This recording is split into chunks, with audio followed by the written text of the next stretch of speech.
मला असं वाटतं की बऱ्याच दिवसानंतर आपण जरा एकमेकांना भेटतोय.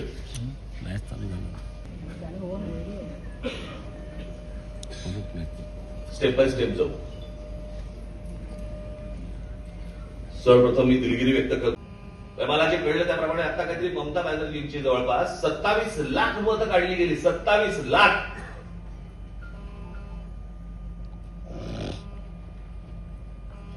आणि कसं वेचून वेचून वेचून वेचून सगळ्या गोष्टी सुरत बघा. तिकडे केजरीवाल पडले, इथे ममता बॅनर्जी पडल्या.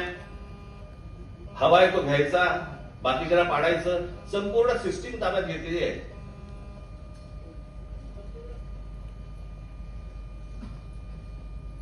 मला कोण सत्तेवर आहे ना ह्याच्या मला फरक पडत नाहीये. सत्तेवर बसून तुम्ही काय करताय ना याचा मला जास्ती फरक पडतो. आपण काय धोरणं आणतो आहोत आणि त्या धोरणांमधनं आपण भविष्यातले काय पायंडे पाडून ठेवतो आहोत.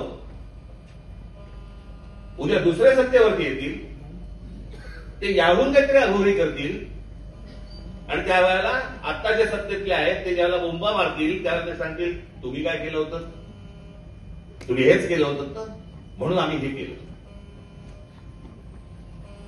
आपण राज्यात काय पायंडे पाडतोय, देशात काय पायंडे पाडतोय याचं कोणाला भानच उरलेलं नाहीये. तुम्हाला आठवत असेल की ज्याला महिला ह्याची योजना आणली, काय लाडकी बहीणची योजना आणली, मी तेव्हाच सांगत होतो की महिलांच्या सक्षमीकरणाकडे जास्ती तुम्ही लक्ष द्या, त्याच्यावरती पैसे खर्च करा. दर महिन्याला पैसे देण्याची गरज नाहीये. 1,500 रुपये देत आहेत, त्या महिन्याला 1,500 जात आहेत कुठे तर एकदा बघून घ्या. आता त्याच्यातही कट येणार. फुकट कुठची गोष्ट दिल्यावरती राज्य चालू शकत नाही, देश चालू शकत नाही. आणि मग तुमच्या मतांसाठी ज्यावेळेला या फुकट गोष्टी करायला लागतात त्याला बाकीच्या ठिकाणून गोष्टी ओरबाडून काढाव्या लागतात.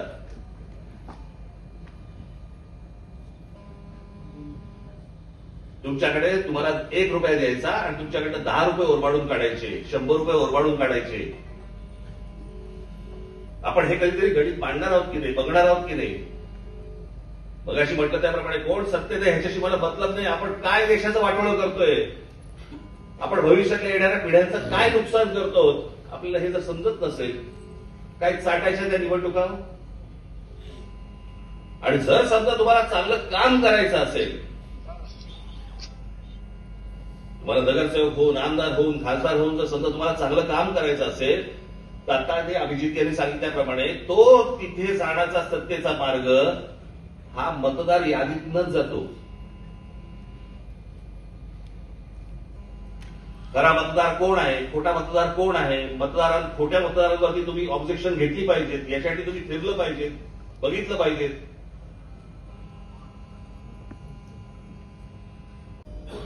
मग माझी आता आल्यावरती काय सांगू, पत्र वाचलं नाहीस का,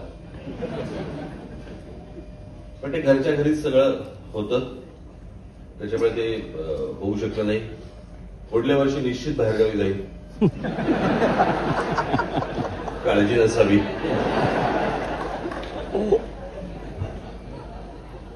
असो, आज तुम्हाला इथे अभिजित येऊन त्यांनी आपल्याला एसआयआर बद्दल अनेक गोष्टींची माहिती दिली. आजचा खास करून हा मेळावा मी तेवढ्यासाठीच आज बोलवला की एसआयआर या गोष्टीकडे दुर्लक्ष करू नका.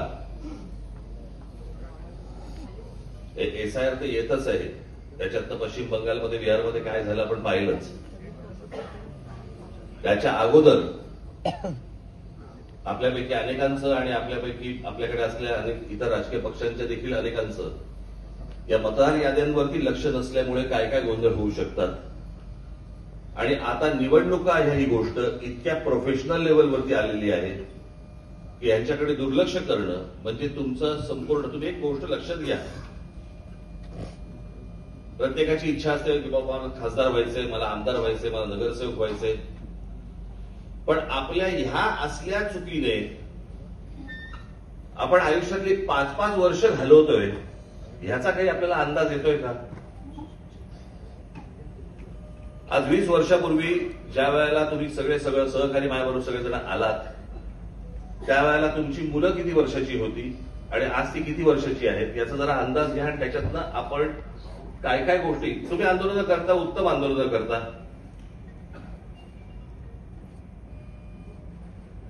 भाषणही उत्तम करता, घराघरापर्यंत लोकांना विचार पोहोचवता, सगळ्या गोष्टी करता, लोकांना भेटत असता, सगळं काही आहे. पण ही सगळी गोष्ट करत असताना निवडणूक ही एक प्रक्रिया आहे आणि त्याच्यामध्ये गेल्या 2-4 वर्षामध्ये ज्या प्रकारच्या निवडणुकांचं समीकरण मानलं जात आहे देशभरामध्ये, त्याचा विचार तुम्ही निश्चित करणं गरजेचं आहे. अन्यथा फक्त आंदोलनं करत राहू आपण.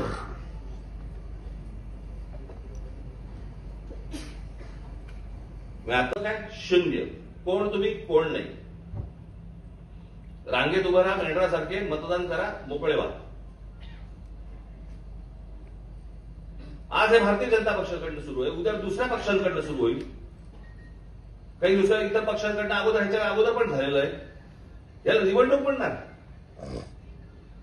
मी खायला आम्ही बसलो असताना मी म्हटलं बरं झालं चला आपले खासदार निवडून आले.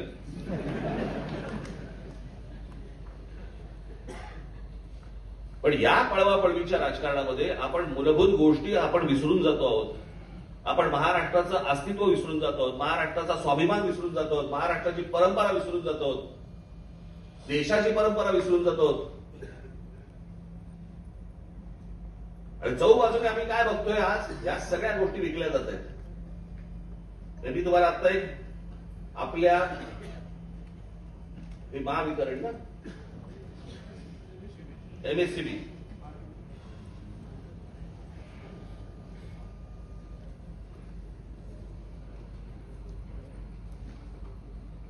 MSc DCL Maharashtra state electric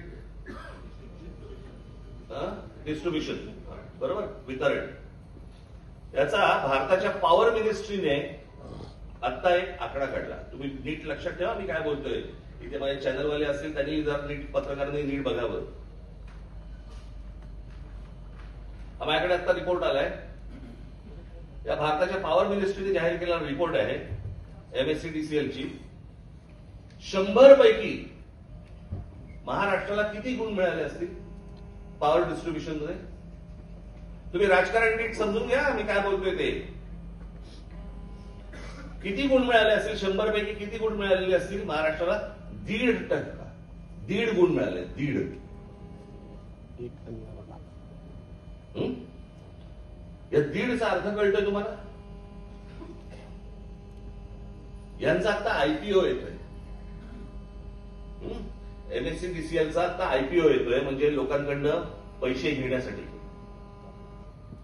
ज्याला 1.5 मार्क आहे त्याच्यात कोण गुंतवणूक करणार मला जरा सांगा. कोण येणार गुंतवणूक करायला? फक्त. म्हणजे हे एकदा ताब्यात आलं संपूर्ण महाराष्ट्राचं डिस्ट्रीब्युशन की महाराष्ट्राची वीज हे अदानी ठरवलं. तुम्हाला कोणत्या भावाने विकायचंय, तुमच्याकडची कशी मीटर तोडायची, तुम्हाला कसं तुम्ही जर पैसे नाही भरू शकलात तर कसे तोडायचे, अंधारात कसं ठेवायचे, याचे सगळे उपाय सुरू आहेत. मुंबई महाराष्ट्रातल्या जमिनी तर देतातच आहेत, जंगलं दिली जात आहेत. तुमची वीज ही देखील दिली जाणार, उद्या पाणी दिलं जाणार. गुलाम आहात का तुम्ही? यांच्यासमोर आम्ही भिका मागायच्या आणि मग हे काय करणार? पुन्हा परत तुम्हाला आंदोलनामध्ये गुंतवून ठेवणार. हे चक्र कसं फिरते बघा. परत तुम्हाला आंदोलनामध्ये गुंतवून ठेवणार, मग लोक आपल्याकडे येणार की आमच्याकडचे भाव वाढले, मग त्याच्यावरती आपली सगळ्यांची आंदोलन होणार, आपली इतर पक्षांची होणार आणि मग आपलं लक्ष तिकडे आणि ह्यांचं लक्ष एसआयआरवर.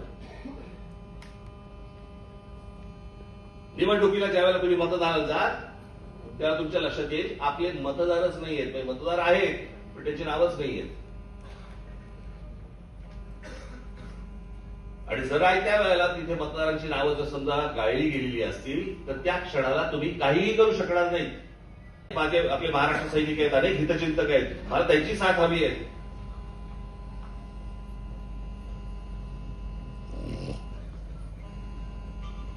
त्यांनी यावं, पक्षाला मदत करावी, माझ्याकडे यावं, मी सांगतो काय करायला पाहिजे ते.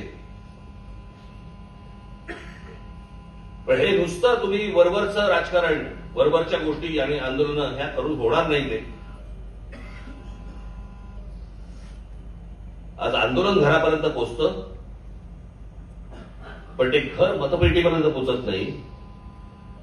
याला काय म्हणायचं? आपल्या विरोधामध्ये काहीतरी एक षडयंत्र रचलं जात आहे याचा काही आपल्याला अंदाज? आणि किडोक गोष्टींवरती समाधान मानू नका हो. आपण महाराष्ट्राचं, चांगल्या महाराष्ट्राचं स्वप्न पाहतो.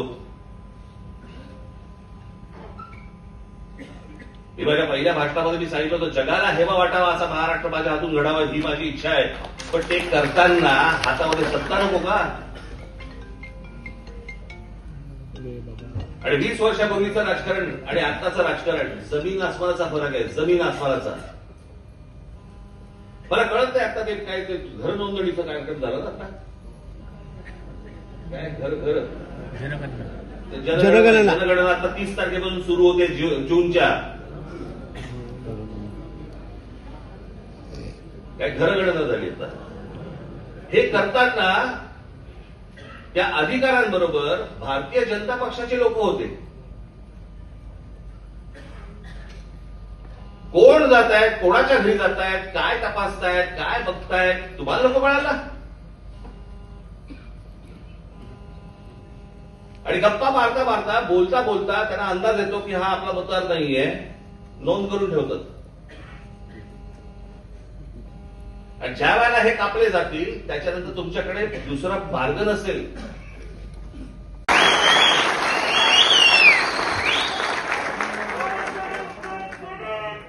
आम्हाला नकोय, भांडण नकोय, परंतु वाद उकरून काढणार असाल आम्ही रस्त्यावरती उभे राहू.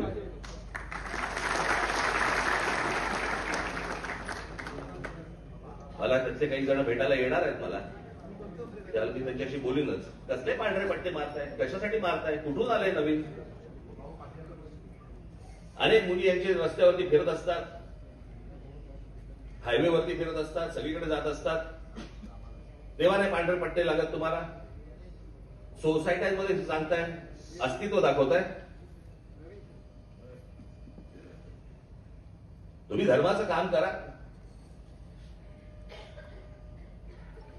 तुम्ही त्या समाजाबद्दल, त्या जैन समाजाबद्दल जे काही धर्माचं काम करत असाल करा, करण्याबद्दल काहीच प्रश्न नाहीये. नको त्या भानगडीत कशाला येत आहे?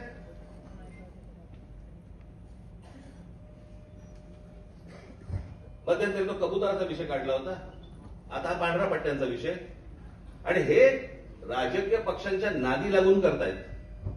सगळा जैन समाज असा नाहीये, पण हे जाणून बुजून. आणि मला तुम्हाला हेच सांगायचंय की या सगळ्या याच्यामध्ये तुम्ही सगळे उतरता, आपलं डोकं फिरतं. आणि त्याच्यामध्ये तुम्हाला या एका विषयांमध्ये, अशा गोष्टींमध्ये तुम्हाला गुंतवून ठेवायचं ज्याच्यामध्ये भावनिक सगळे विषय काढायचे. आणि ह्यांचं काम हे वेगळ्या तऱ्हेने चालू असतं. तुम्हाला इकडे बघायला लावतात आणि ह्यांचं काम इकडे चालू असतं. ही गोष्ट तुम्ही लक्षात घेतली पाहिजे, गांभीर्याने लक्षात घेतली पाहिजे.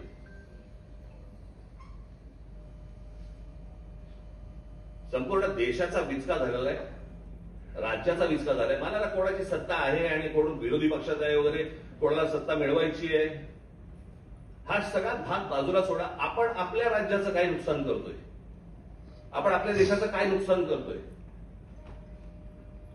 आज बेरोजगारीचं प्रमाण इतकं प्रचंड मोठ्या प्रमाणावरती वाढलेलं आहे. काही लक्ष आपलं त्याकडे?